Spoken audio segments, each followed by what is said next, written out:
Once again, I never know when it's fully recording. But anyways, welcome to episode 59. 59? 59 Something like that. of Yeah. Third and Wrong, our special mock draft episode before the NFL draft next week on April 23rd. Joined with me as always is Zachary Foth and Austin Dalonga at a Medicine Hat. And as you've probably seen by now, if you're watching and if you're listening, well, I'm about to tell you who's joining us, a friend of the past, Braydon Tomac, original founder of the amateur agency with us here. Tomac, how are things, man? You're out of Regina. Yeah, things are good. Not a whole lot's changed in my life. Still going strong. I'm engaged now. Pretty exciting stuff. But just looking forward to the draft here next week.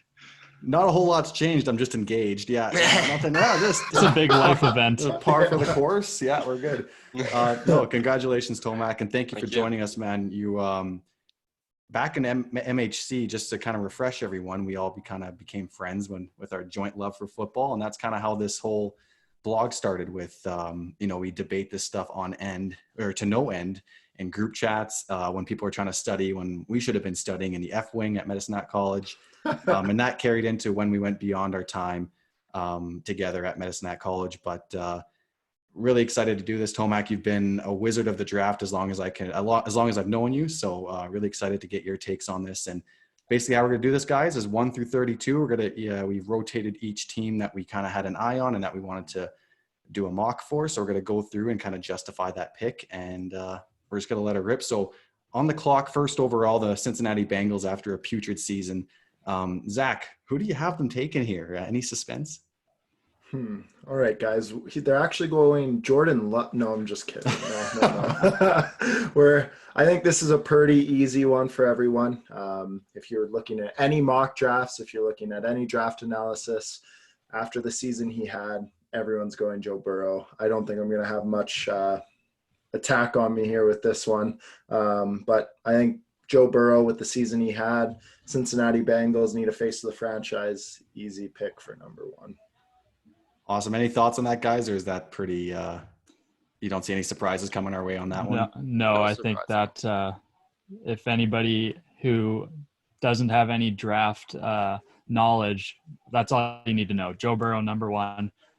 That's it, hands down. No analysis needed. Fair enough. Matt Ryan 2.0. Oh no, Tony Romo, much more Tony Romo like. Oh, I can get behind that. Tony Romo during his career was kind of hated on a lot, but in retrospect, I think everyone kind of has looking back pretty fondly on his career and how tough he was. He was phenomenal. He was really phenomenal. All right, second overall, we got the Washington Redskins. This one seems like another no-brainer. I had this one. I have them taking Chase Young. It would really shock me if they traded back or took another quarterback or took Tua. I've seen a couple mocks of some weird things happening, but Ron Rivera is the head coach there now. And if he can continue fortifying that front seven and give Haskins another year, I think he deserves at least a full season under center to prove himself. I don't think you have to pull the trigger on another quarterback quite yet. I heard some people saying, well, the Cardinals did it with, Rosen, and then a year later they took Kyler Murray, but I don't know if they're really the similar situation. So I have Chase Young. Do you guys think that's pretty much another no-brainer? You don't see any surprises there? That makes sense. I love that pick as a Hask King fan. So yes. Oh, thank you. Yeah, he's an absolute freak. I have a player comp to him as Julius Peppers. Just an outstanding edge player. Probably better than Nick Bosa coming out of school, honestly. Wow. But not better than Myles Garrett. All right. All right, on the clock at number 3 are the Detroit Lions. Tomac, where do you have them going here? They have quite a few needs, defense and offense. Where do you see them targeting? So I really debated here between Jeffrey Okudah out of Ohio State and then Isaiah Simmons. For me, Isaiah Simmons it's the clear choice. Personally, I think Isaiah Simmons is the best player in the draft. Yes, he's better than Chase Young and Joe Burrow, I think. The flexibility at the position, he really can play it all. If there's a player comp to him, it's Jamal Adams, but really there is no player comp just because what he can do. He played 200 some snaps at edge, 500 snaps at linebacker, 300 snaps at the slot corner position, and is now a strong safety. Holy shit. That is wild. Man, Yeah, that's a chess piece. But if he plays linebacker, if you were to play linebacker alongside Gerard Davis, that would be quite the duo there. But they don't really have anybody at safety after they traded Diggs to Seattle. So they could use help really anywhere. But I like that. Awesome. Seen go ahead, sorry. Zach. Yeah, you've seen a lot of mock drafts with the Lions trading back. We're not doing trade backs in this one or trades of any sort, but Jeff Okudah is always going there, it seems, to the Lions, which Tomac, I know we've had discussions on how funny it is that they get rid of Slay and then would just go another corner in the draft. It's really just mind-blowing. But I'm in agreement with you, Tomac. Isaiah Simmons is just a freak of nature, and I wish he was able to fall back to 10, but other things Take quite the miracle. Yeah. All right, number 4, we got the New York Football Giants. Again, similar as Detroit, they could go offense, they could go defense. They kind of need help all over the place. Austin, where do you see them going here? I apologize if you heard the dogs in the background, but I have the Giants going offensive line here. I have them taking Tristan Wirfs out of Iowa. So there's talk of them. Oh, man. One sec. Can you guys hear me? Yeah. Yep. Okay, cool. Sorry, my screen froze. So I like Tristan Wirfs here because their offensive line has been pretty mediocre to average at best. And Dave Gettleman, I was looking back at some of his drafts, and he's had some success at drafting the offensive line. He's drafted Trey Turner, Taylor Motton, right tackle in Carolina, and Will Hernandez, who is a guard for the Giants now. And those are some pretty hefty talents right there. So I think that he's not going to pass up on a guy like Tristan Wirfs, who could, with him and Will Hernandez, they could form one of the better guard duos in the league. And Wirfs can play all along the offensive line. So if they do want to replace Nate Solder with Wirfs, go ahead and put him there. But I think even just putting him at guard and him and Will Hernandez could just have a ball there. That's what Saquon Barkley and Daniel Jones need. So, do you think Wirfs, you could put him at guard for a couple of years until Soldier retires and then move him to left tackle after? He's capable of doing that. Tomac might be able to speak more to this, but my little research that I did, he's more of a right tackle prospect, but he could play left. I would just say just stick him at guard, and you've got, like I said, one of the better tandems in the league. Why mess that up? But yeah, Nate Solder, he's been kind of a dumpster fire ever since he left New England, as a lot of those big free agents are. I had to get that in there, but but yeah, no, I would just put him at guard because I'm not sure who their other guard is, but you got Will Hernandez there. That'd be lit. Yeah, I'm totally in agreement with this pick. Definitely more of a right tackle prospect than left tackle. But I think he could be as good as a guard and make as much impact on an offensive line as Quentin Nelson has. He's that good of a guard, I really do believe. Awesome. Number 5, Zach, the Miami Dolphins. We've been hearing lots of talk. They don't like Tua's medical, this and that. They like Herbert. Is it all a smokescreen, Zach? Who do you have them taking here? It's a smokescreen for me. It was a tank for Tua season, and I'm sticking with it. Okay. Tua, without those injuries, is the best quarterback prospect in this draft. Take a chance on him if you're Miami. Bring him in. This guy has been compared to guys like Drew Brees, a professional, and, try and get past, hopefully the injuries don't fall into the NFL. We don't wish that upon anyone. And if they don't, you have a special talent in Tua. Yeah, I kind of want to believe it's a smokescreen too. Like Justin Herbert over Tua, man, I just don't see it happening. Like that'd just be mind-boggling to me if they walked away out of this draft with Herbert, not one of these top 4 tackles. And, it'd kind of baffle me. And mind you, for everyone listening and watching, this is a mock draft of what we think the team will do, not what we would do personally. So this is Zach saying he believes, and I believe it too, that the Miami Dolphins are putting up a smokescreen and that they will take Tua. I know in Zach's personal opinion, and probably across the board here, we'd probably all take Tua. Yeah, for sure. Yeah. Ozzy or Tomac, thoughts on, do you think it's a smokescreen or do you see it differently? Yeah, I just think with Matt Miller speaking to it about how much work they put in scouting Justin Herbert last year, really expecting him to go into the draft. Unfortunately, wanted to finish his degree. Well, not unfortunately, good for him for wanting to finish his degree and play with his brother.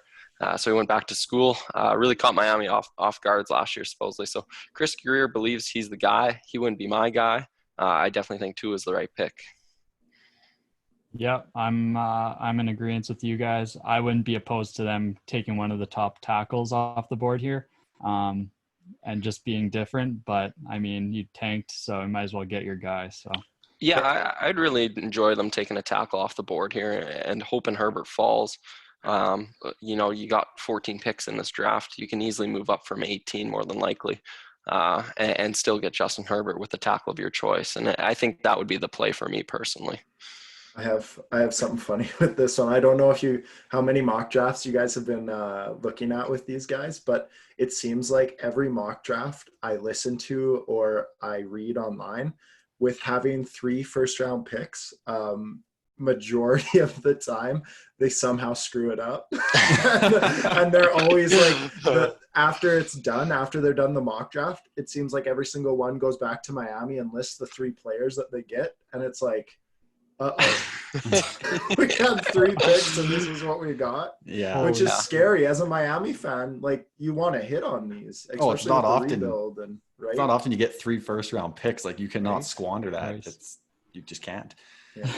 Okay, so number 6 overall, this San Diego Chargers. Damn it, I'm gonna keep doing that. The Los Angeles Chargers.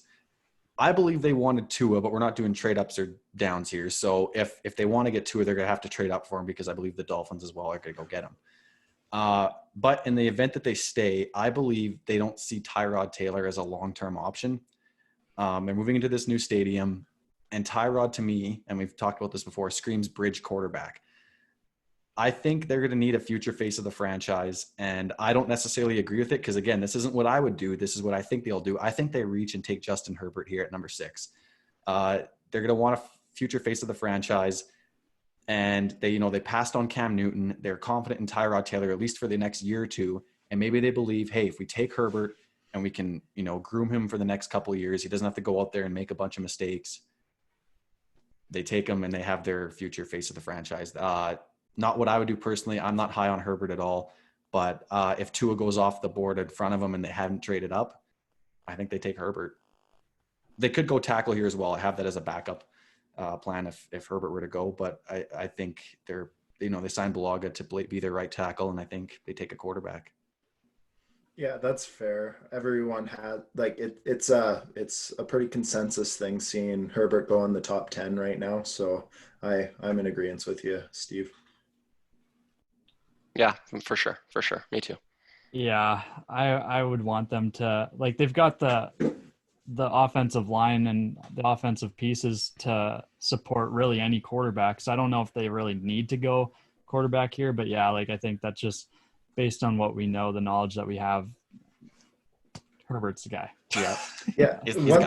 One thing to add with that is, like, you look at the Chargers team, and if they're healthy this year, like, you don't see them picking in the top 10 again next year. I don't see them picking in the top 10 again. So, like, it feels like their backs are against the wall and drafting, like you said, Steve, the face of their franchise as a quarterback. So it just feels like they have to pick one of the 3 here. Just don't reach and pick Jordan Love or something. Oh, God. That's the thing, right? Like, if this team stays healthy, which is a big if because they have been one of the worst injury-plagued teams over this last, 5-year stretch, I think. With Tyrod, I'm confident they can at least hit 7 wins, but unfortunately 7 wins gets you pick in the teens, and you're not getting a franchise quarterback likely there, depending. I'm not sure what the future crop of quarterbacks looks like. But, I think they got to do this as a long-term move. As much as it might not benefit them right now, they seem pretty into Tyrod. Could we see the Chargers be a trade-back team? Because that seems like the only other option. If they're not high on one of these quarterbacks, maybe they do trade back, but I'm not sure. Like, yeah, maybe Howie Roseman, super aggressive. We've seen in the draft, really wants a receiver for Wentz. Moves all the way up to 6. I don't think it'd be too crazy. Oh yeah, that'd be a good one. And Atlanta was said that just today that they're interested in moving up. So They could have some suitors there. Oh man, it's gonna be such a gong show with the virtual draft and all these trades that are gonna be trying to happen. Like, I can't wait. Like, there's no responsibility on my end. We just have to watch. So I can't wait to see Still going. Goodell's basement. I can't wait to see Goodell's Yeah.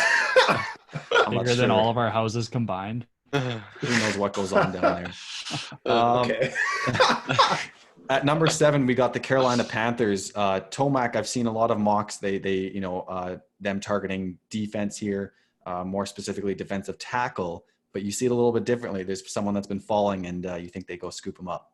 Yeah, I think with James Bradbury leaving the secondary this past season, they got Dante Jackson there, who looks like a superstar corner. But adding Jeffrey Okudah out of Ohio State University, I think would be a solid addition. You just signed Matt Rule as your coach for the next 5 years. For a first-year coach in the draft, I think he's going to just play it safe and kind of go best player available on the board. And if Jeffrey Okudah wasn't there, I'd imagine it's Derek Brown here. We seen them play it safe with signing Teddy Bridgewater. Not really a guy who's high risk, high reward kind of guy, but so I just see them playing it safe. I have no problems with this pick. If he falls to 7, if he falls, yeah. He's in a lot of mock drafts. He's consensus top 3 to 5. So For sure. The Panthers are just sitting there with their mouths watering at this point. Would be the first? Oh, sorry. Yeah, we actually seen that with Marshawn Lattimore too. We seen him as a consensus top 5 pick, and he was going to say it, and then he somehow all the way fell to the New Orleans Saints, and they got a definite steal. But Okudah's my pick. That was like 9 or something, 9 to 11 or something like that. Yeah, 11. Crazy. Yeah. All right. Oh, sorry. I was just gonna steal it, but I'm just too eager after Tomac stole my thunder. Okay, well, Arizona Cardinals are up at 8. I admitted to the guys pre-recording that I didn't like this pick, but I think that it's still one of those ones that actually could happen. The Arizona Cardinals taking offensive tackle Jedrick Wills, and he was the tackle in Alabama, if I'm not mistaken. And so the Arizona offensive line has kind of been pieced together with a bunch of has-beens or just a bunch of classic depth guys, quote unquote. And somehow last year they made it work. Kyler Murray was pretty responsible for a lot of the sacks that he took because he held onto the ball and was trying to do too much. But I still think that if a guy like Jedrick Wills falls to you for a team that doesn't really have like a true left tackle, I would be all aboard on this and get your franchise left tackle to protect Kyler Murray for years to come. Yeah, I agree, Ozzy. With this offense shaping up with the Hopkins trade, and then you also have, Fitz, who's still producing at a high level at being at like 36 years old. And, you traded David Johnson, an overpriced running back at this juncture. And I think now you go and solidify that offensive line. They could go defense here, but if I'm Cliff Kingsbury, man, and I'm an offensive-minded coach, like I'm going to try to stack this thing as high as it can go. And I think, finding a franchise tackle is huge, and especially with your first overall quarterback from last year. So I have no problems with this pick, and I see them doing this, which much to the Seahawks' detriment and their lack of pass rush and not having Jadeveon Clowney signed yet, the Cardinals go and solidify their lines. Oh, God. Go ahead. Oh, sorry. Zach? Yep. There's a weird there's been a lot. It might just be a smokescreen, but there's a lot of news coming from the Cardinals that they are going to go defense here, which, I mean, it's smokescreen season. But I think I agree with you, Ozzy. They need to protect their mini quarterback. That guy is absolutely tiny, and they need to defend him so he doesn't die back there. No, not like, you guys know I'm joking with that, but he needs some better protection, and I think this is a good pick for them offensively. They're just riling up to allow him to throw. Just make sure we're not getting too tall of a lineman here. We just gotta be able to see over top. So he is 6'4". I was worried about that as I was writing my notes here. Yeah. With the 9th pick, the Jaguars, like we talked about last week, guys, or 2 weeks ago, just a fire sale. Ngakwe still in no man's land. their secondary's been dismantled. They have a 6th round quarterback from last year in Minshew currently penciled in as their starter. Minshew mania, let's go. Minshew mania. Zach, how do you even begin to repair this thing? And what did they do at number 9 to start the rebuild process 2 years after being in the AFC Championship? Yeah, so being a Jaguar like GM right now, you get to sit there and kind of be like, at this point, you could really go best player available. You need to replenish that roster any which way. But I tried to put some logic into this one. Think about it, who they just traded. They traded Campbell to the Ravens. Yeah, I'm so happy. But they traded Campbell away. So now it's time to get a younger, talented player in there. So I went Derek Brown here, inside D lineman. He's your prototypical tackle who's going to eat up a lot of space and plays very technically well. He's not the most athletic out of all the guys you can draft this year, but just technically the top talent at D-line. So I think they go to replenish a little bit of that D-line, especially like you mentioned, Ngakwe. You guys know me and pronouncing names. It's hilarious. Him potentially leaving in a trade here coming up, even maybe during the draft, but I think they go there to replenish a little bit of that defense. Yeah, I'm totally for this pick. Jags could go any other ways, another trade down candidate team. But yeah, Derek Brown's definitely the top talent on the board, and I definitely can get down for that. I've seen Judy mocked here in a couple, but I think Brown makes more sense from what the hell is Judy going to do there? They got nothing. Yeah, they're really not in the position draft a skill position like that, yeah. Unfortunately. So yeah, like if they traded down, they would need, like, I'm trying to think of scenarios. I don't even think I'm with Tomac. It doesn't make sense to draft a skill position player. Who's in their secondary? Can anybody name a secondary player on the Jags right now? Trade AJ Boye to Denver. Yeah, Jalen Ramsey gone, AJ Boye gone. So they need all the help on defense they can get. Another move I could see, if Wills is on the board, I could see them taking Jedrick Wills to play right tackle, move Cam Robinson to guard, and have Jamar Taylor stay at left tackle there. Because was he playing right tackle when they drafted him? I remember Seattle looking at him. And the consensus was he should probably move into guard. He would probably be a very dominant run guard out of Alabama. So nice. All right, Zach, your Browns at number 10. I'm making the pick for them. And have you guys taken a punter? I think it's a good time. We have a good punter. I don't want to hear that. Yeah, I know. Browns just got new uniforms, by the way. They look very snazzy. I like the refresh, a little tip of the cap to the past. Mm-hmm. And I think right now they go and it's Baker redemption season. It's the Baker redemption tour in 2020, if there's a season. And they're going to help him out any way they can. And they're going to take Andrew Thomas tackle. I think this makes a lot of sense. You guys just signed Jack Conklin to solidify the right tackle position.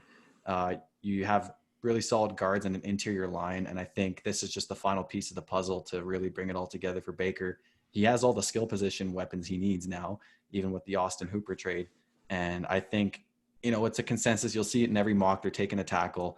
There's some talk that they might go defense here, but I struggle to see them not just totally solidifying that line and taking a tackle. Do you see it differently, Zach? What other direction could they go if they weren't going to go tackle? The only other one that I've actually seen mocked here, and I laughed at it, and it got my hopes up, was Isaiah Simmons somehow getting to 10, which I giggled at. But no, I think it's a great, anchor that other side of the line. You have Treader, Bitonio on the line. You have Conklin. You have now. I like Andrew Thomas as all we can all get together here and say he has the highest floor out of any tackle here. He's the most kind of pro-ready style tackle in this draft. And I think you can put him in there and show success for Baker in pass and running. So I like this. It's kind of a boring pick for everyone, but it solidifies what the Browns need right now. I wish we could get Isaiah Simmons here, but that's hard to say just because it's such a deep draft at tackle. And Ezra Cleveland in the second or third round would be so much fun because his name's Cleveland. I love Ezra Cleveland. He's one of my favorite second day two guys. Nice. Cool. But Andrew Thomas, I love him. I think he's the best pure left tackle prospect. And I think there is a big differentiation between left tackle and right tackle, not so much talent-wise, but Ronnie Stanley actually tweeted the other day. I thought it was a fantastic tweet, something that needs to be said about being the blind side in reference to left tackle. The only but real difference is the QB rarely sees you get beat, and as the left tackle, you understand this mentally, and it plays a part on every snap. The pressure you can't and never will quantify playing right tackle. But don't get me wrong, right tackles need the talent. And I just thought it was so well put by Ronnie Stanley on just that constant pressure they have. Mm-hmm. I like it. Yeah, which makes me more mad that, anyways, go and make a Seattle offensive line reference. But anyways, okay, so pick 11, the New York Jets. Again, they got Sam Darnold 2 years ago already, and they got to continue building that team around him. They haven't traded Adams in the secondary yet, so it sounds like he's going to be a Jet next year. Tomac, what are the New York Jets going to do in this draft? So with Mekhi Becton still on the board, I had them taking him. We actually just got a notification from Bleacher Report. They're heavily eyeing up Henry Ruggs. That doesn't really make sense to me when you just let Robbie Anderson go. The tackle positions are very bleak for the Jets. Mekhi Becton is just a downhill, massive human. It's definitely a lot of work to be done with him at the tackle position, but he definitely has the body type and the build to be a dominant left tackle. 264 or something. Just massive. He's an absolute mauler. So the Jets just gave George Fant 3 years, $30 million. So where would that put Becton into the picture then? I know I'm not hyping up Fant. I'm just wondering where these guys fit into the picture. Do you put one of these guys at guard? Or no, you can't put Fant at guard. Fant's a right tackle or a left tackle purely. And who's the other tackle on the Jets again, though? I couldn't tell you. They gave Fant $30 million over 3 years, man. That's bad. He got more than a Fetty. Fetty got the veteran minimum with the Bears, and they moved him to guard. Oh my They God. gave George Fant $30 million. Yeah, I'm not sure how much that's guaranteed. $10 million a year. How did that slip by me? That's I know. my We first forgot to question. talk about it. Honestly, I Wow. thought that was wild. Yeah, I just pulled up the depth chart to double check the tackle positions. But other than George Fant, I mean, the right tackle is Chuma Ito and then Greg Van Roten, old Carolina player. So tackle position is fairly weak, especially when you're For paying sure. George Fant 10 a year. Yeah. Hopefully they take Ruggs then. And Yeah, I would love if they took Ruggs. Yeah, I can't believe my eyes. There, Where did Anderson sign with again? I totally missed that. Robbie. Yeah. That's a Carolina. Carolina, Yeah. that's Oh right. wow. That's Yeah, cool. they gave Teddy B another weapon, so watch out in Carolina Teddy B. after Oh, they get Chris Jeff Samuel in the Okudah. slot, DJ Moore on the outside, C-Mac wherever you want him. Yeah. Oh man. With that money, you better keep up that production. With Teddy Two Glove, man. All right, we got the Las Vegas Raiders. I won't forget that one at pick 12, Austin. Yeah. What's Gruden doing here? He's licking his chops. There's still tons of talent on the board here. Well, it's I think I don't have our mock up because my computer's so trashed. If I did, it'd crash on me. But I think this is the first receiver off the board, and we're taking Jerry Jeudy from Alabama. It's just common knowledge that the Raiders are going wide receiver here. It's just a matter of who. Is it Henry Ruggs for the speed? Is it CeeDee Lamb for the overall build and athleticism? Or is it Jerry Jeudy, who kind of in a lot of ways resembles what they were going for with Antonio Brown? He can play in the slot. He can play outside. He's a little bit bigger. He's 6'1", but he's got that speed with him too. He ran a 4.45. So it's not like I've seen Jeudy and I've heard Jeudy falling down some draft boards, but I don't think this is a consolation prize by any stretch. I think it's a guy that can do exactly what they were hoping for out of AB. He's a little bit on the smaller end, but I mean, at the end of the day, I think that he's going to be a guy who does quite well. And Derek Carr or Marcus Mariota or whoever is throwing the ball to him, I think he'll see some success.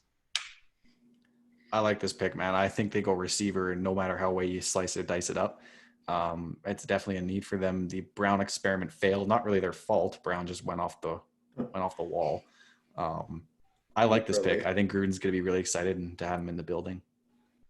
Yeah, I think this is a fantastic pick, unfortunately. As a Broncos fan, PFF has a player comparison to Odell Beckham Jr. for Jerry Jeudy. I didn't see that. Yeah. Wow. Yeah, Mike Renner's Pro Football comparison. Holy OBJ. It's smooth route runner, by far the smoothest in the class. Unbelievably explosive when he catches the ball. He's not going to burn anyone down the field, but he's just going to be a tremendous receiver. That's going to be freaking lit for that Raiders offense. To. The AFC West, like I know we haven't gotten through all the AFC West picks yet, but those teams are just going to be so exciting to watch battle it out this year. Mm-hmm. Holy shit. All right. Pick 13, we got the San Francisco 49ers. They got this from the Indianapolis Colts, who I think finished like 7-9 or something. So that's what they got their hands on that by trading Buckner to them. And then the Colts then extended Buckner to a massive extension. So the Niners on the board. Zach, what are they going to go do? Because it's probably going to be something very smart and detrimental to my Seahawks. So looking at San Fran, last year, we all know they traded for Emmanuel Sanders from your Broncos there, Tomac. Great deal. Second and third we got for him. Great possession receiver, can do it all. I really like Emmanuel Sanders, actually. But now is gone, and he has now went to New Orleans, which is so sweet. But that being said, I have a feeling that Kyle Shanahan has been talking up getting a replacement for him, a young replacement. So Jimmy G can look good again because it's definitely the supporting cast. Just kidding. Love it. Love to hear it. You know I had to say that because you're both on here. This fucking guy. But they're going to go out and get CD Lamb here. I don't know who the comparison is. I was actually going to ask you, Tomac, because I would love to hear that. But they want to go out get a possession guy. Henry Ruggs is there too. But, you see too many of these really speedy guys. I guess if there's one guy who could get the most production out of him, it would be Kyle Shanahan. But I think CD Lamb's just a little bit more of a overall better prospect. So I think he goes with the overall potential with him than the speed with Henry Ruggs. With the kind of offense the 49ers run, it's kind of like a variation of the West Coast offense. I don't think you necessarily need that burner speedy guy that's going to go right up the seam. You don't need that kind of receiver for what they do. They love to run the ball, and then when they do pass the ball, it's a lot of kind of shorter to intermediate routes. And you got George Kittle there too. I don't think you need like a Tyreek Hill to be running up the middle on a seam route. It's just not really their style. I mean, Jimmy G wouldn't be able to hit him after he had a chance to win a Super Bowl. I was just about to say that when he underthrew. Who did he underthrow? Emmanuel Sanders. Emmanuel Sanders. With a minute 54 left, he overthrew him. The problem is that with how explosive the Chiefs' offense was, there's going to be a lot of time left. But I digress. Yeah. Fair enough. But I just don't see a need for a burner like that. So I like this pick, Zach, of CD Lamb, because I think he's the one that does everything well, but he's not the fastest receiver. I don't know if he has the best hands, but he just does everything really good. He's like the most well-rounded receiver. I think that makes sense. Yeah, and just going to the player comparison that Zach asked for, PFF has DeAndre Hopkins as his player comparison. So. Oh, that's it? Yeah. quite high.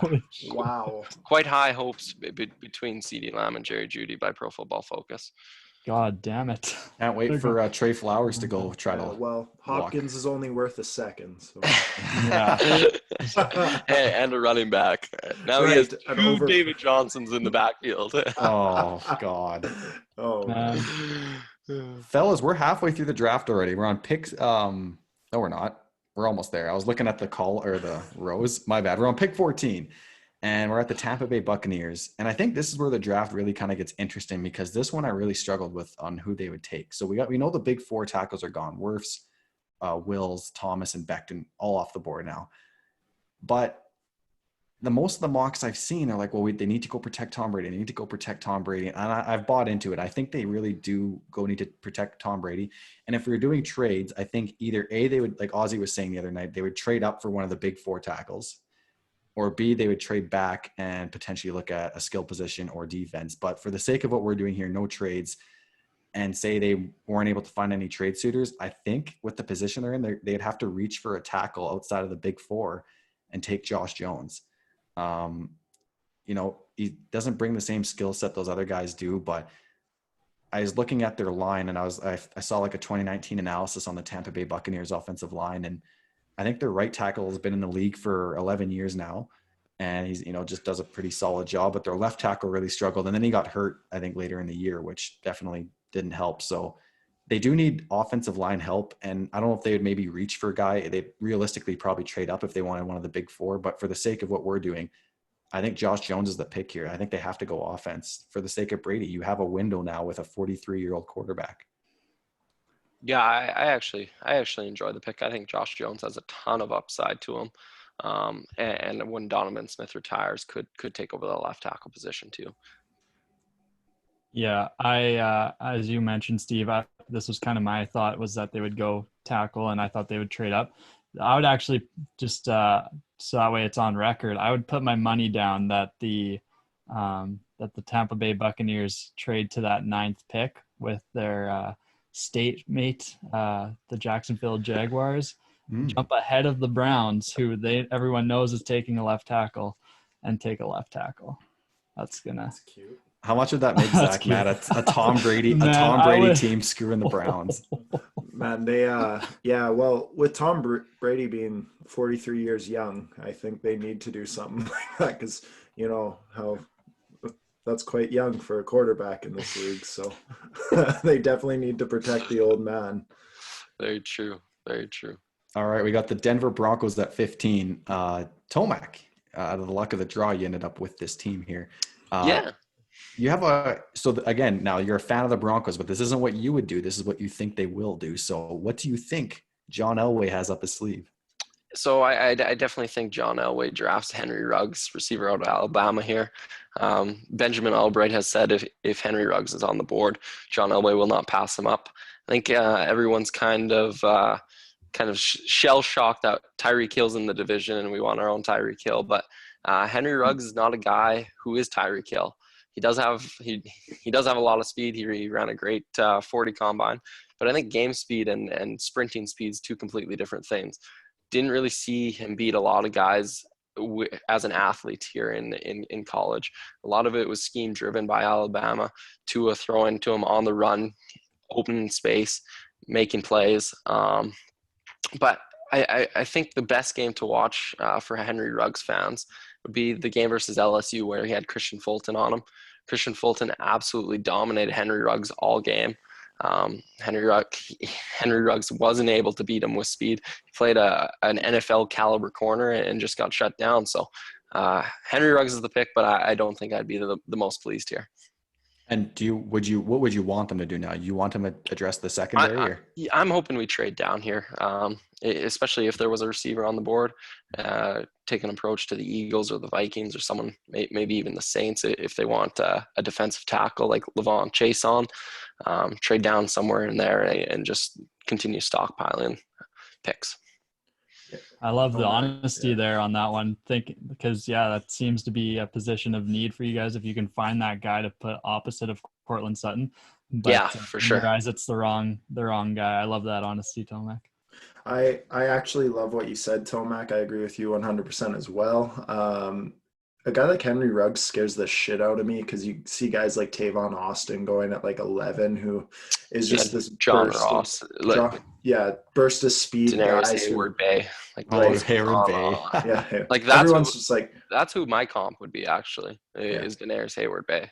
Everyone loves the speed. It's amazing the Raiders and the Davis family isn't like, I really want to see the speed go down the sidelines and Derek Carr's big arms shooting down there, getting to it. So, you know what I mean? But GMs seem to jump into this speed so much at the combine. And, you know, in Madden, you guys all remember me going after the speed all the time in my receivers too. And, you know, it works in Madden, but it doesn't work in the NFL. So You'd always trade for Perriman and then just throw 9s to him. And it works until you get to the Super Bowl. yeah. All right. We got the Dan Quinn led Falcons. He didn't get fired last year, to many surprise, but they're running it back with Dan Quinn in their snazzy new uniforms. At pick 16, now we're halfway through the draft. Ozzy, what are the Atlanta Falcons doing here, man? What do they got to address? Well, they could go a number of ways here, and that's not a cop-out, but I do genuinely think that they're going to go this route, but I wouldn't be surprised otherwise. I think they're going to go corner. And we were talking about Henry Ruggs, and I think this is a guy that Henry Ruggs wouldn't want to face just because he's a press guy. We've got C.J. Henderson coming off the board, and he's got that prototypical size of a corner, 6'1", 200 pounds, something like that. And he's tough to beat. Like I said, he's a press guy. I'm not sure how I feel about the scheme fit, but the reason why I went with this is because Dan Quinn, if I'm not mistaken, likes to run more of a zone, and that's where CJ Henderson kind of struggled at times. But when you have a coach like Dan Quinn, that's why I see this being like a really good fit, because we can see a guy who has that press and has that man coverage ability. Now you add a coach that can coach him up in zone coverage, and I think you get yourself a true cornerback one. I would love that to see if Dan Quinn comes from the Pete Carroll DB school of thought, and they run a lot of cover 3 press. So like they press and then bail into the deep third. That's where we saw Richard Sherman and Byron Maxwell make their bread and butter. And then, they drafted pretty much a Cam Chancellor prototype a couple of years ago. He just hasn't been able to stay healthy in Neal.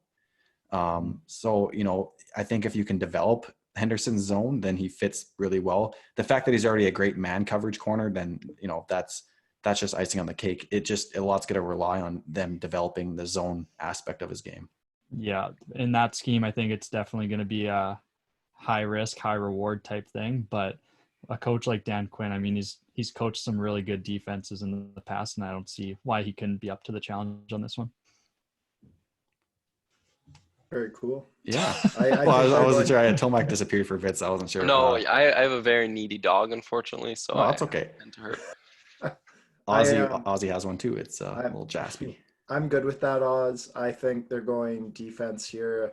I like C.J. Henderson, like you said, or I like Clavon Chason. I love that name, but I also think he would be a good fit there for Mr. Dan Quinn as well. So I like it. Yeah, I'm just not sure who their corners are after they lost Desmond Trufant. I know Isaiah Oliver is there, but that's the only one that I even know. Like, they need help all along the defense. Yeah. They've always needed an edge rusher, and then they go and get rid of their the corner. So there we go with everything. But they're also in cap hell. They kind of had to get rid of Desmond Trufant, unfortunately. Yeah. And then they were able to pay Todd Gurley. So yeah, $4 million.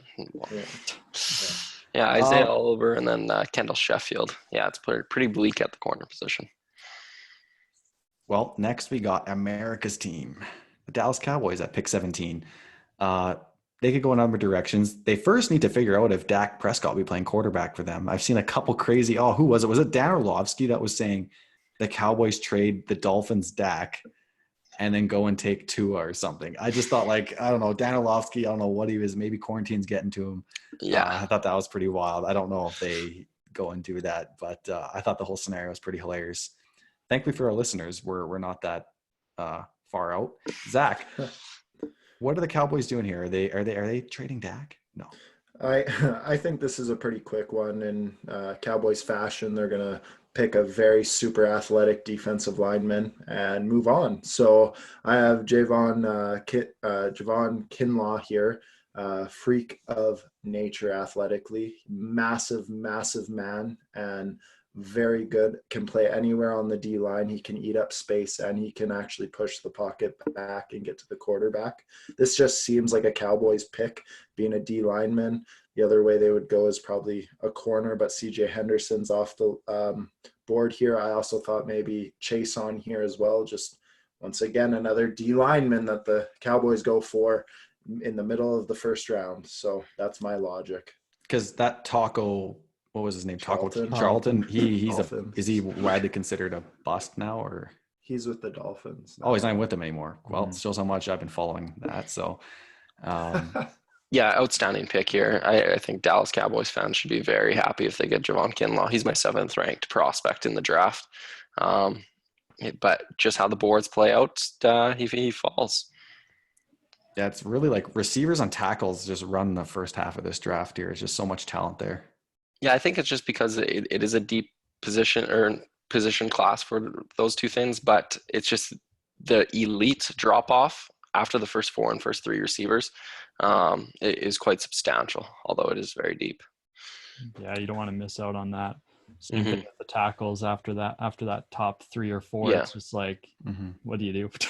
Yeah. Ezra Cleveland, Aussie. Ezra. I'd be very ecstatic for Ezra Cleveland in the 2nd. I would too. I'm sure Seattle will take him at 27 then just reach. Okay. Dolphins at number 18. They got this pick from the Pittsburgh Steelers in the Minkah Fitzpatrick trade. And ironically enough, I have them taking Xavier McKinney here, which would be a direct replacement. A really cool comparison I saw was Tyrann Mathieu. They said, he's bigger, stronger than him, but just didn't make as many explosive plays in college as Mathieu did. So a direct replacement. I could also see them going all offense in the first round here if they were to keep their picks. But they have one more that we'll get to where they can continue fortifying their offensive front.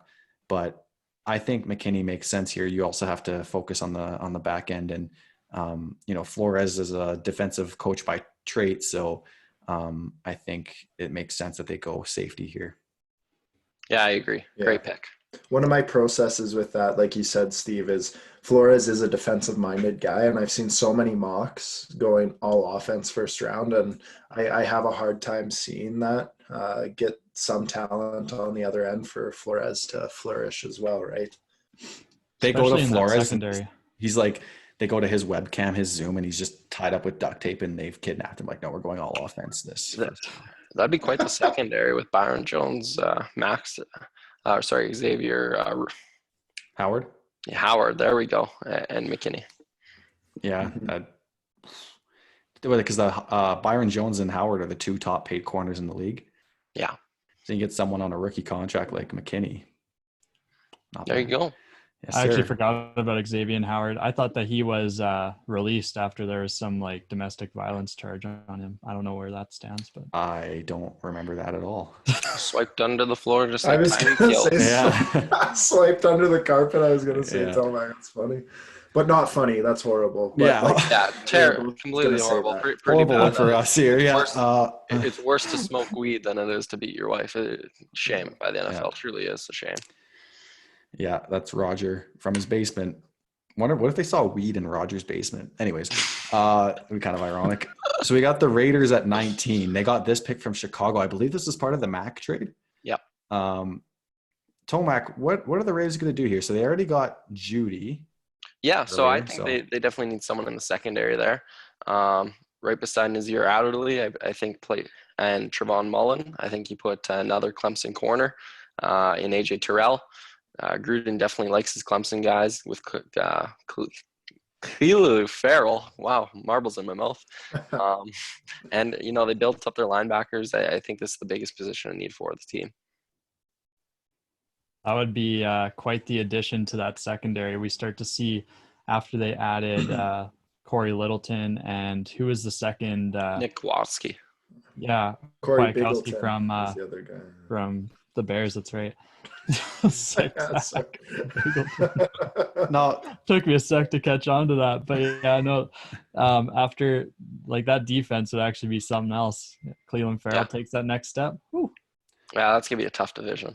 Tomac, originally, if before we had Herbert going to the Chargers, you had Herbert potentially getting picked up by the Raiders. This is just something that just a cool discussion point. With Mariota and Card, would you see them using a first-round pick on a quarterback if one's there that they like? It doesn't have to be Herbert. Could it be Love potentially? Jordan Love. Yeah, I think if Gruden believes there's a clear upgrade at quarterback, they definitely take a quarterback here. If they do believe Love's that guy, then I don't see why not. You're moving to Las Vegas. You need a face of the franchise. I don't see why a quarterback's out of the position. Cool. Man, you're just getting a worse car at that point. Oh, sorry. His 2018 film was quite incredible, but 2019 not so much. Right. Yeah. So that has to be a perfect situation. Yeah, a lot like Justin Herbert actually. 2018 film quite outstanding. 2019 just quite the fall off. But I mean, Justin Herbert played on one of the best offenses in college. Jordan Love played for Penn State. We got the Jaguars at pick 20. They get this one from the LA Rams, what I believe in was the Jalen Ramsey trade. So the Jaguars, they've already went and addressed their Wow, how do I have that short of a memory? What did we have them taken in earlier in the draft? A tackle. A tackle, yes. D-tackle. A D-tackle. Yeah, Zach had them taking Derek Brown. Yes. Yeah. All right, Ozzy, what do they do at pick 20? So I have them taking Kayvon Chason.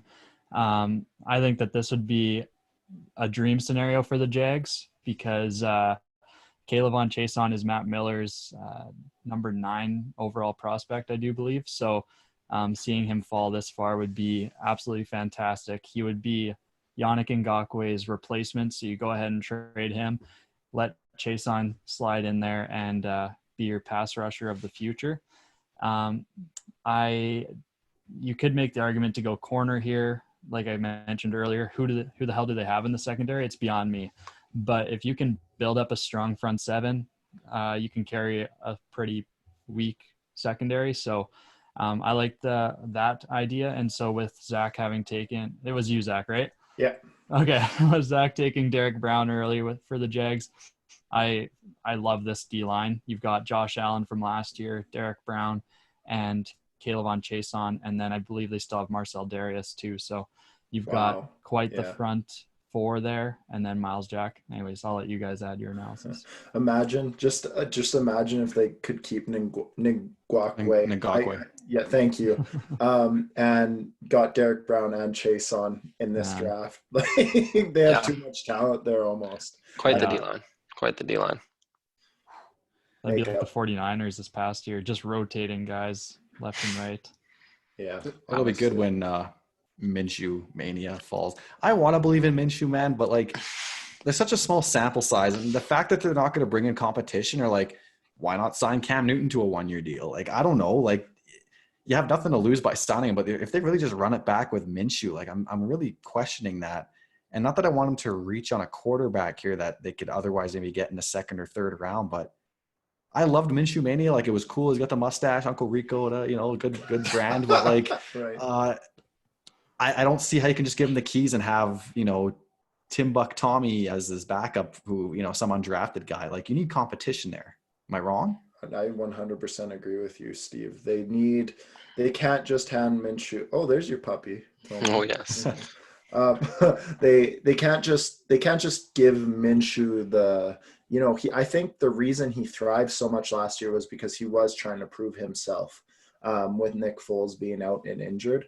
So bringing in someone to push him will give Minshew that ability again, hopefully, to bring back the mustache of terror and destroy secondaries. But I think that analysis is great. Yeah, I could totally see him taking another defensive piece, whether it's on the line or corner. Unfortunately, I think we got to remind ourselves who the Jags owner is. Very business-centric guy.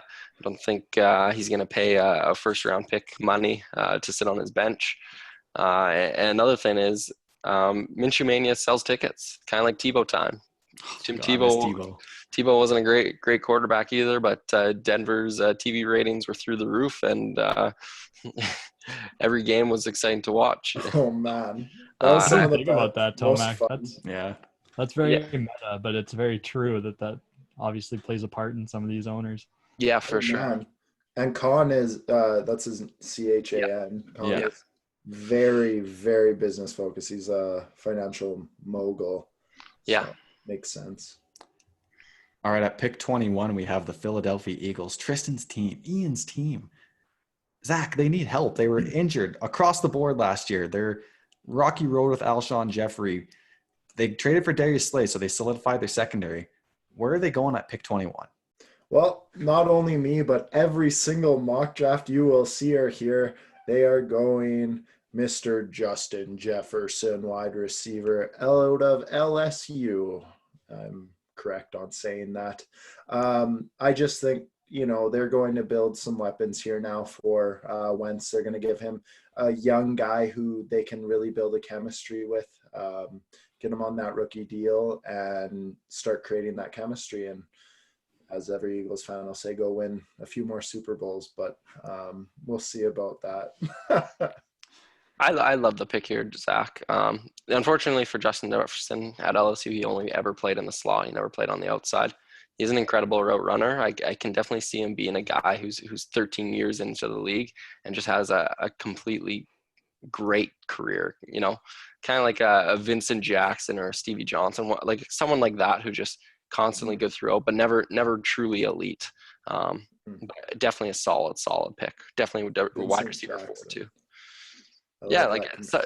Someone like that who just, you never really hear of, but had just a quality career. Yeah, I love that. Good pick. And I think it's widely like one that you could probably put in pen or stone. I've seen Steve, it widely mocked.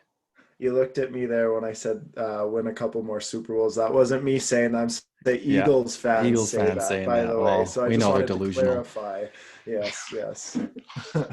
All right, we got the Vikings at pick 22. They get this pick from Buffalo in the Stephon Diggs trade.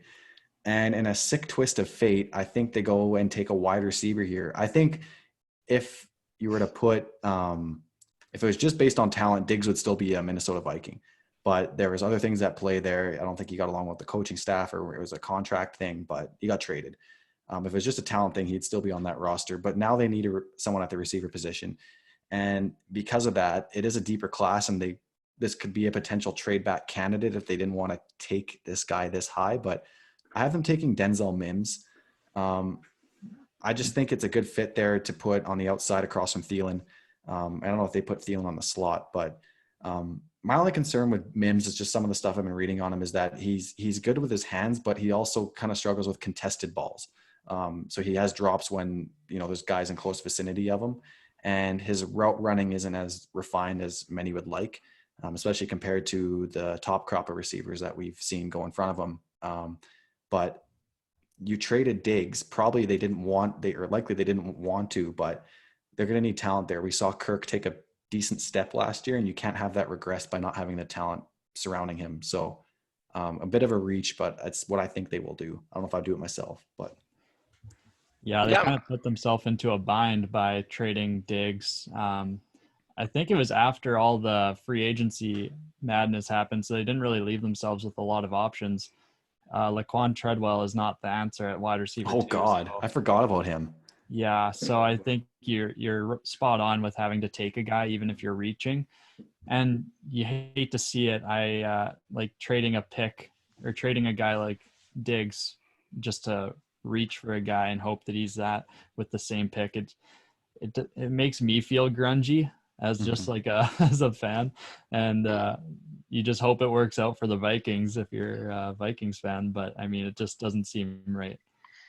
Yeah, for me, I've watched a lot of Denzel Mims' guy. I was really hoping for Denver in the second, but at the end of the day, I do believe he has too many drops in his route running. His separation really lacks, and that's kind of shocking for me to see for a guy who ran a 4.38 at the combine. But yeah, definitely a reach here, I think, but could be a quality player.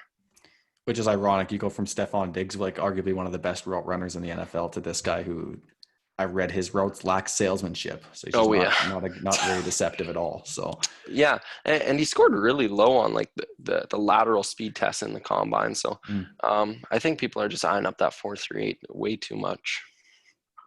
The 3-cone drill is trash. DK Metcalf proved that, but everything else is legit. All right. We got the Patriots at 23 here.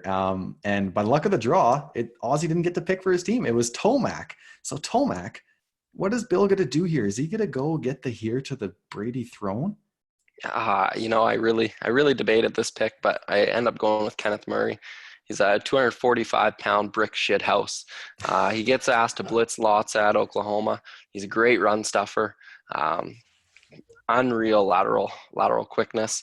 If you can teach him up in the zone coverage, he can be an elite linebacker in the NFL. And very similar, I would have my player comp to Dante Hightower. With Bill Belichick, I have no doubt in my mind Kenneth Murray ends up being an elite linebacker. Shit. That's some high praise. I haven't watched any Kenneth Murray highlights or film, but I'm going to be that's on my checklist to do right after this mock draft, because I do want to get to know this possible prospect. I think linebacker is just something we have to address regardless. And I saw a Patriots beat writer say that we could draft 3 linebackers this draft and he'd be happy. And I tend to agree with him, because if we get a guy like Kenneth Murray, we're going to need a guy. I'm not sure how fast he is, but if we can get a guy that can also play really well in zone and maybe cover some tight ends and running backs, that's kind of what we need. And but you can't go wrong with that Hightower 2.0, so I'll take that.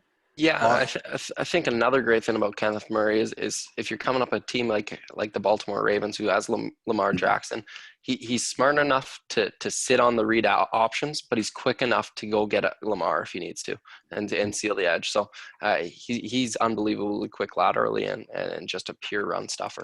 You hear that, Zach? The Patriots got the Lamar stoppers. So now the conference is theirs again. Here we go.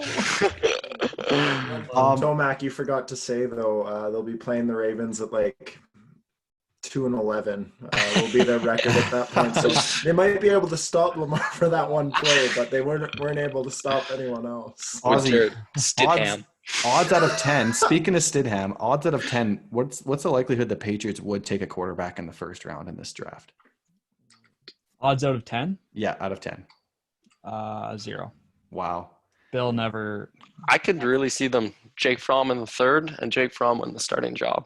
Yeah. Man. Bill never really panics when there's like a position of need like that. Like last year is another good example. Tight end we desperately needed, and Bill just nope. we'll take McKeel. There we go. And there's other examples too, but we won't bore our fans with just Patriots news. Fair enough. Tomac, you and I were both talking about Fromm in the you need a game man. I think. Yeah. You need he's a game perfect. Man. He's perfect for the Patriots. He's the perfect fit for the Patriots. Ozzy, the Saints at 24. Brees is on his last legs here. But playoff disappointment after playoff disappointment, and usually falls on the defense's shoulders, as we've seen over the last couple of years. Where are they going here at pick 24 to get them over the hump? Yeah, you could definitely make the argument that they go quarterback here. They proved to be quite aggressive when they traded a third for Teddy Bridgewater just to be as Breeze's backup.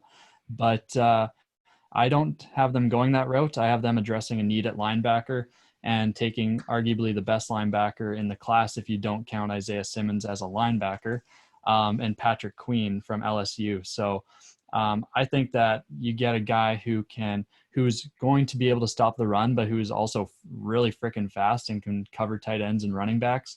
You're not going to have a high chance of missing when you get a guy like that. And it's just an added touch that he's already in Louisiana. So come on home. Yeah, I really like the pick too. He's not going to help you too much in the run game right off the bat of his rookie career, but he's definitely going to be a great sub linebacker and be a Christian McCaffrey kind of shutdown guy. Yeah, I heard his comp to being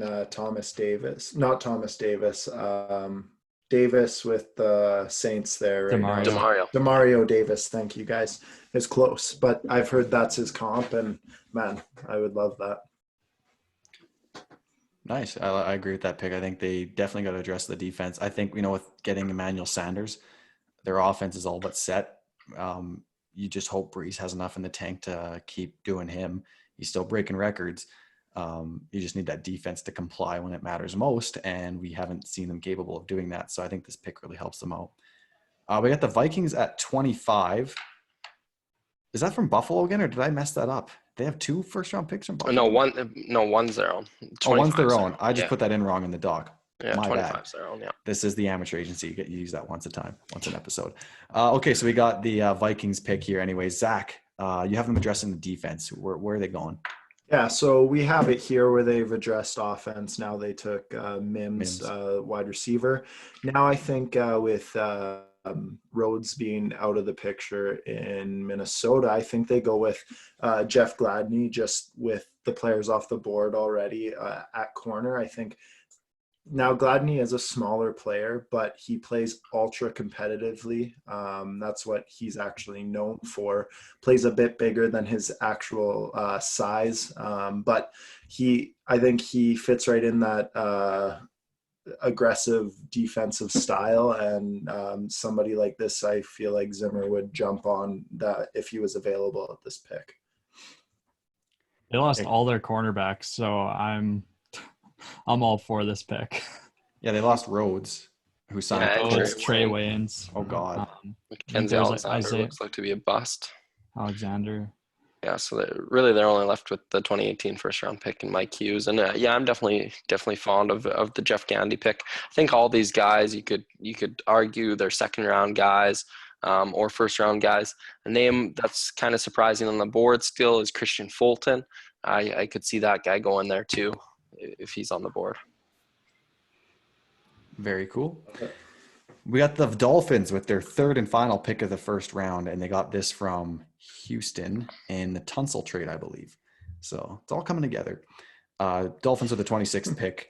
I have them going running back here. I've seen plenty of mocks where they take a running back at 18, and I think that's too high for a running back. Even in the first round might be too high. But when you're the Dolphins, Ryan Fitzpatrick was their leading rusher last year with 273 yards. And when we saw that with Seattle and Russell Wilson in 2017, the first thing they did in 2018 draft was draft Rashad Penny, much to many's dismay, myself, and you guys laughed at me and my team. But I don't think this is, you still do. I don't think this is a Rashad Penny trade. I have them taking DeAndre Swift at the 26th pick. As much as I say you can't pay running backs top dollar and you shouldn't take one in the first round, you can't have Ryan Fitzpatrick as your leading rusher. They could very well take like a Moss or a Dillon in the later rounds or in the mid, not the later rounds, but like not the first round. But I think as a kind of a big splash in the pool here, you take DeAndre Swift. I just looked up his comparisons Frank Gore, which is like pretty intense, but he also has good hands, so you can get him involved in the pass game too. They could go Jonathan Taylor here, but I think Swift makes more sense to me. I've seen this mocked a lot. Yeah. Solid pick. Cool. All right, at 27 we have the Seattle Seahawks, and Tomac had the pleasure of mocking this one up, and I'm glad because maybe it took my bias out of it. The Seahawks in the past have always traded down, and it's looking like they might do that again. I've seen some reports that they're going to be looking to trade back. They still have their full 7 picks. Last year they only had 4 in the draft, and then John Schneider worked his magic, and we ended up with like 11 picks. But for the sake of this, say they stay at 27. Tomac, what are my Seahawks doing, man? They got some needs. So we're going to upgrade the quarterback position with Jordan Love. Perfect. Trade Russ. Russ to New England 2020. I don't know Russ has got any trade value. Oh my God. Where's this coming from? I'm just Holy shit. No, but I got the Seahawks taking AJ Espinosa, edge out of Iowa. For me, he's a top 20 player in the draft. Last year, we were debating whether he's the top edge player between him and Chase Young. We've seen some film this year. Some people got third round grades on him. Some people got second round grades, and then some people got first. He kind of fits that Seahawks kind of mold. At 285, can move inside and outside. And it's just a Seahawks kind of pick with a guy who doesn't really have a true first round grade on him. And just a system guy. I think their board shapes up a lot different than most NFL teams. Yeah, they always to reach gets their boards always so different, man. Like I remember in 2012 they took Bruce Irvin, and I'm like, who? Like I'd never even heard of that guy. Ended up working out for the most part, and then you see him with Rashad Penny, who I think to my knowledge didn't have a first round grade from nearly anyone. Yeah. And then we saw with LJ Collier, invisible last year, nowhere. out of nowhere. Not what I was expecting. When I saw Seahawks pick is in, and I was like, holy shit, they're going to take, and I forget who's still on the board at that time, but I was like, wow. And then LJ Collier, who I'd never heard of before. And I was like, oh my God.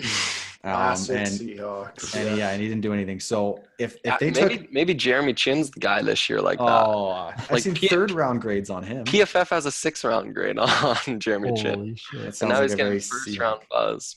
To think Montez Sweat was on the board when the Seahawks took LJ Collier. Oof. It's gotta hurt. Hey? It's gotta That's why it hurt. hurts I hate to see it. You hate to see it. They definitely have banned the words X round talent for their players. Yeah. Like that is not allowed to be said in the war room.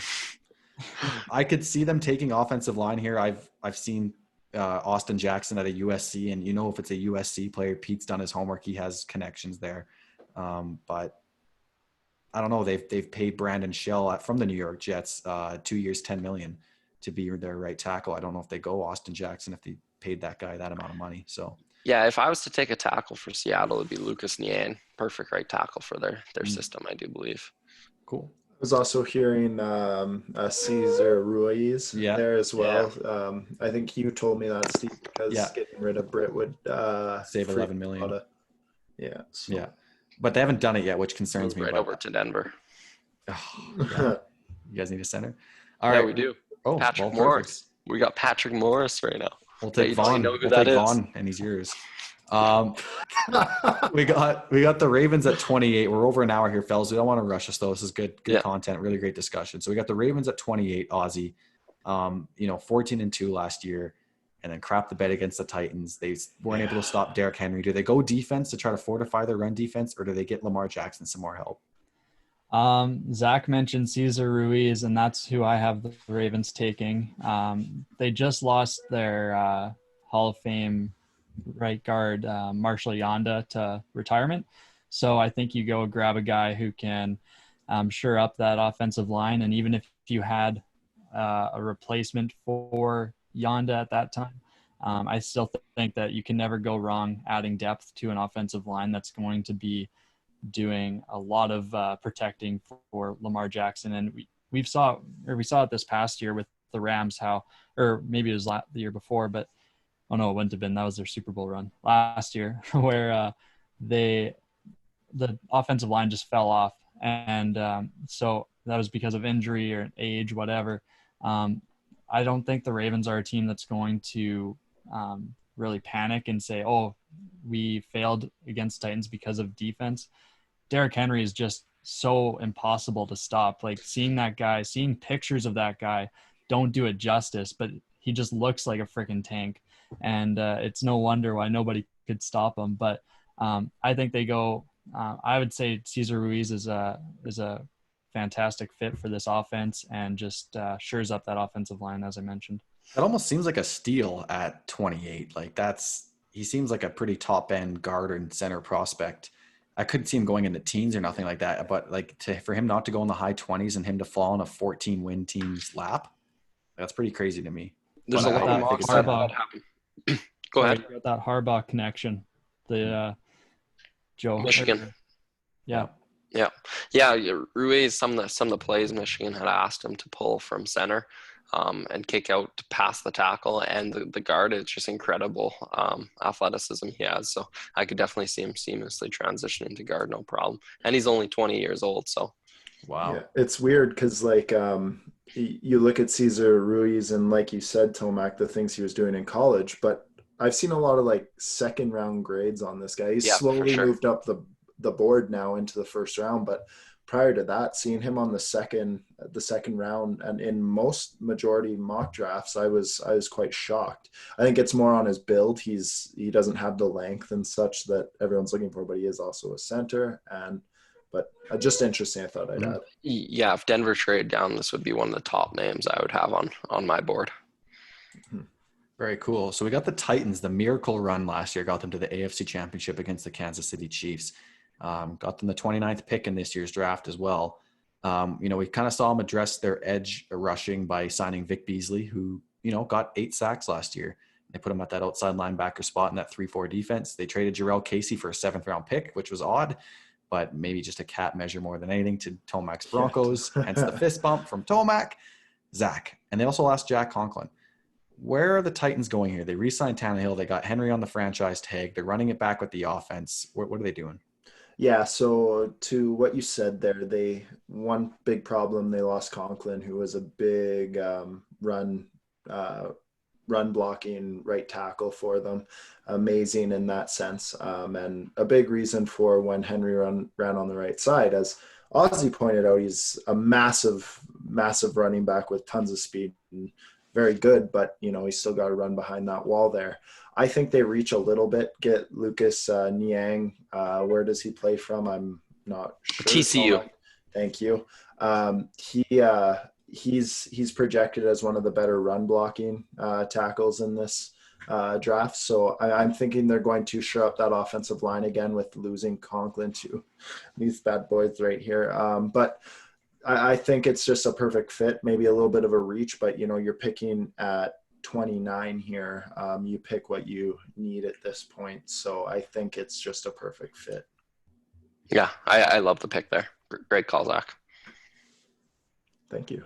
All right. We got the Packers at 30. So this Packers team went 13-3, which we called kind of one of the more softer 13-3s. And we saw that when they got exposed by the Niners, an actual good team in the NFC Championship game. Seahawks were too hurt to beat them. We're not going to count that. But anyways, they have a couple needs here and there, but I think, guys, this is kind of more of a gut instinct. And I know this isn't what we would do, and I'm not even sure if I would do this, but I have a weird feeling that Rodgers is turning 36 this year or 35? 36. 6 or 7. Yeah. I think they go and take Jordan Love. We've seen the Patrick Mahomes comparisons. We've seen the hype. Zach is not high on him at all. And quite frankly, I'm not sure if I am. I haven't watched a lot of his film, but I was watching him throw these out routes to his receivers, and he just doesn't know how to read a corner. These corners are just eating pick sixes on him all day on these intermediate out routes. I don't know what he was seeing that the film, I don't know what he was seeing, honestly. But I think the problem is that he plays in Penn State, and he's only got KJ Hamler, unfortunately. So maybe a lack of weapons. Yeah, trying to play hero ball. And I've seen Love mocked to the Saints and the Packers. And I think the Packers is a good fit because you don't have to get this guy to go play football right away. Similar to Herbert, but you're not taking him in the top 5 pick. You got this guy going, and he's going to learn behind Aaron Rodgers. And I'm not sure what kind of personality type Aaron Rodgers is. When we interviewed Ricky Collins, Ozzy, it sounded like by all accounts, Rodgers is a very helpful teammate and, treats everyone with respect in the locker room and, goes the extra lengths to make sure everyone's good. And he expects a lot out of his receivers, but I think if you get a guy like Jordan Love in there to learn from Rodgers, and it might even be not 3 or 4 years down the road that he sees the football field, we could be looking back on this one day being like, wow, they got Jordan Love here and look at him now. Or he can end up like Brett Hundley. We don't know. But I think it'd make a lot of sense. You can't just keep running it back with, I don't know who their backup is now, but it makes sense to go a quarterback here, and I think they will. Yeah, if I was a Packers fan, I'd be ecstatic. Yeah, Aaron Rodgers hasn't been the same guy for 3 years actually. Yeah, 3 years ago. 3 or 4. Yeah, so it doesn't hurt to go get yourself a guy who Daniel Jeremiah has the highest ceiling in the draft, and learn behind one of the best to play the position. So Zach's shaking his head, but Daniel Jeremiah, I trust that DJ. And now Zach, I know you're not high on Love, but do you think 3 or 4 years behind Rodgers would solve anything? Are you okay with him riding the bench at this pick? Of course. Yeah. I love the idea of getting a quarterback to sit behind and learn the position. They just need to be fully invested in him to learn like they were for Aaron. Yeah, for sure. You see guys come in the 4th round and everyone's like, oh, we'll groom him to be a starter eventually. But by the time the starting position comes available, they're drafting someone in the top 10. If they took Love and they really invested in making him the starting quarterback in 3 years, I think that would do wonders for him. I am not high on him, and there's another reason why I think they might not pick him here is because of, if you guys are keeping up on our Instagram page and our my top 8 quarterbacks, we have a guy James Morgan coming out of hometown is Green Bay. So it just feels almost too perfect later in the draft for them to pick him. But yeah, I definitely could see it. Love's arm talent is like no other. The guy can throw a lot of heat on that ball, and from weird angles too, which is kind of cool because, you know, that's a lot of what we saw from Aaron Rodgers too. So there's a little bit of that in there, and he has escapability as well. So as long as they can fix that, well, you already alluded to interceptions and, you know, playing hero ball a bit, I think, you know, then maybe he has a shot. As Coach Ryan Shahan would say, maybe just a little too much cowboy in him. Hey, Zach? I love it. Yeah. I love it. Yeah. All right. 49ers pick 31. They thankfully lost the Super Bowl. You love to see it. You love to hear it. It fills me with joy. But they have a really good opportunity here to get a difference maker on their team. This is a very deep draft by all accounts. Tomac, what are the 49ers going to go do? They already got CeeDee Lamb. Yeah, I think they're going to actually trade out of the spot, but like our mock draft has been doing, no trades. So go get a safety, Grant Delpit out of LSU. He's a top 15 player on my board. He does have tackling issues, especially in 2019. It was bad. He was missing tackles left, right, and center. But typically in the NFL, you don't have tackles or running backs constantly breaking free to the secondary and being the last line of defense.